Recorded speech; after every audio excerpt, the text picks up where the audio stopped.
Washington News and Talk. Kasus pembunuhan yang terjadi di Jalan Mula Warman, Tembalang, Semarang diakibatkan motif sakit hati pelaku terhadap korban. Pelaku, H, yang merupakan karyawan korban, mengaku kerap kali mendapat perlakuan keras dari korban sehingga memutuskan untuk mengakhiri hidup korbannya. H juga mengaku puas setelah mengeksekusi sang majikan dan menutupi mayat korban dengan cor-coran semen di samping toko depo air minum isi ulang milik korban. Bagaimana menilai motif pelaku dan apa yang menyebabkan seseorang memiliki hasrat membunuh? Kita jumpai psikolog dari Unika Sukija Pranata, Indra Dwi Purnomo. Washington News and Talk. Pak Indra, bagaimana Pak menilai motif dari pelaku dan ini Pak yang menyebabkan seseorang itu punya hasrat untuk menghilangkan nyawa seseorang? Ya, ini yang dibahas adalah kasus yang baru saja terjadi di kota Semarang ya Mas ya? Iya, yang pembunuhan disertai mutilasi bos galon itu Pak. Baik. Analisis psikologis pelakunya ya ini ya? Iya. Oke, jadi kita perlu tahu latar belakangnya ya. Jadi latar belakang satu ya, mutilasi itu kan pembunuhan dengan cara yang kejam gitu ya, yang berlebihan dan tentu ini tindakan kriminal yang sangat mengerikan ya. Jadi kalau kita pahami memang kasus data mutilasi ini juga di dunia ya, angkanya ya tidak hanya di Semarang ya. Jadi kita perlu mempelajari dalam konteks psikologi ini ada beberapa faktor ya yang memengaruhi seseorang itu melakukan mutilasi ya. Beberapa di antaranya itu karena yang bersangkutan mengalami gangguan mental ya, ada trauma masa lalu dan ada masalah emosional yang tidak teratasi. Nah, ini mungkin kita melihat dari data yang ada ya.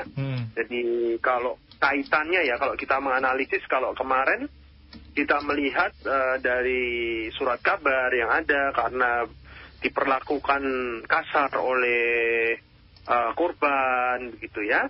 Jadi mungkin kita akan coba lihat satu persatu ya. Kalau trauma masa lalu dan mutilasi ini memang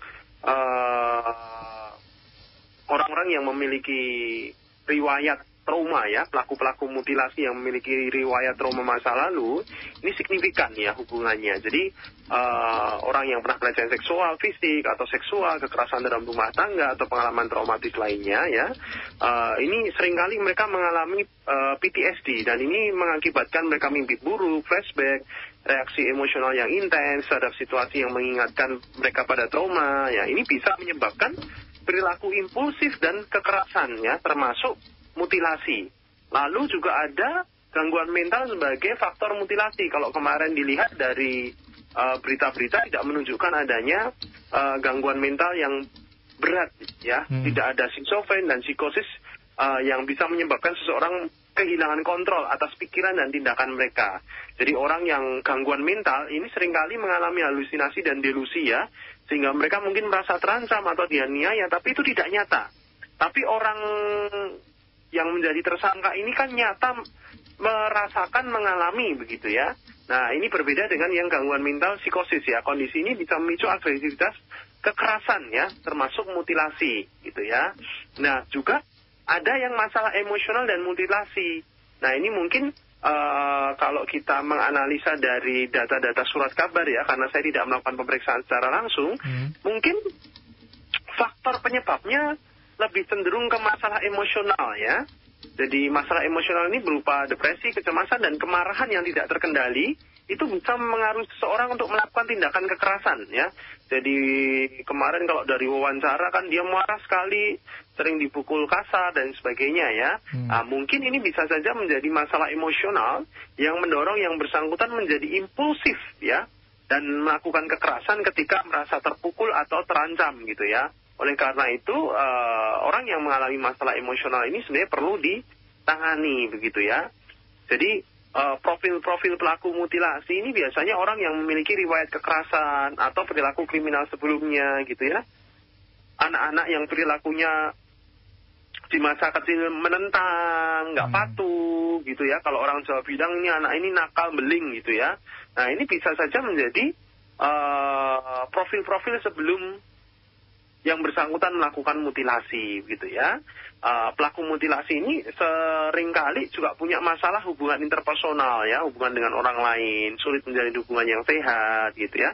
Tapi juga tidak semua pelaku mutilasi itu punya profil yang sama. Jadi beberapa perilaku bahkan terlihat normal dan nggak menunjukkan adanya tanda-tanda gangguan mental atau masalah emosional sebelum melakukan tindakan kekerasan tersebut. Begitu, Mas. Ini kan dari pelaku sendiri, si H ini kan waktu konferensi pers di depan polisi dan wartawan ini kan terlihat begitu seperti cengengesan gitu Pak waktu mengakui perbuatannya itu. Apakah ini ada indikasi Pak terkait dengan gangguan mental atau perasaan emosional tadi itu Pak? Untuk gangguan mental kita perlu melakukan pemeriksaan ya Mas ya. Karena saya tidak melakukan pemeriksaan dan saya hanya melakukan pengkajian dari data yang ada ya. Namun masalah emosional saya lihat dari ceritanya yang bersangkutan mengalami peristiwa kekerasan dan sebagainya, tentu nampak yang bersangkutan mengalami pengalaman peristiwa emosional gitu ya sebelum melakukan tindakannya gitu ya. Ini apabila kita menganalisa dari sudut pandang pengakuan dari korban yang mengalami perilaku kekerasan gitu ya Mas ya. Namun untuk memastikan yang bersangkutan ada gangguan kesehatan mental atau tidak, tentu kita harus melakukan pemeriksaan dahulu ya Mas ya. Kita tidak bisa menjudgment hanya dari berita yang beredar begitu. Berarti terkait dengan begitu seperti entengnya tidak ada bebannya pelaku ini mengakui perbuatannya, berarti memang seperti ada dendam begitu ya Pak ya terhadap korban. Betul masalah emosional ya betul. Terus ini, tapi kita juga perlu mendalami ya Mas ya. Kita perlu mendalami, melakukan pemeriksaan kejiwaan juga, itu mungkin baik untuk kepolisian untuk melakukan pemeriksaan lebih lanjut begitu ya. Terkait dengan permasalahan sakit hati ini Pak, apa yang dapat dilakukan sih Pak sebenarnya untuk meredam rasa sakit hati atau amarah terhadap seseorang, dan cara paling aman apa sih Pak untuk mengungkapkan rasa sakit hati ini? Ya, seseorang yang dalam kondisi tertekan tentu memiliki banyak ya, begitu ya. Kadang mereka bisa fight, langsung melawan seperti TSK ya, yang mengaku diperlakukan tidak baik oleh korban begitu ya. Juga selain itu, selain fight sebenarnya kita punya alternatif lain gitu ya. Biasanya orang itu kalau tertekan kan ada mekanismenya fight, flying, menghindar, kabur, keluar gitu ya. Atau freezing, dia memendam terus. Sebaiknya ya kita melakukan tension release, kita bisa sharing dengan teman-teman kita. Kita bisa bertukar pendapat ya sebelum ke profesional terkait, ke psikolog ataupun psikiater. Mungkin kita perlu punya circle yang positif ya. Sehingga ketika kita ada masalah, kita bisa saling mengkomunikasikan beban kita.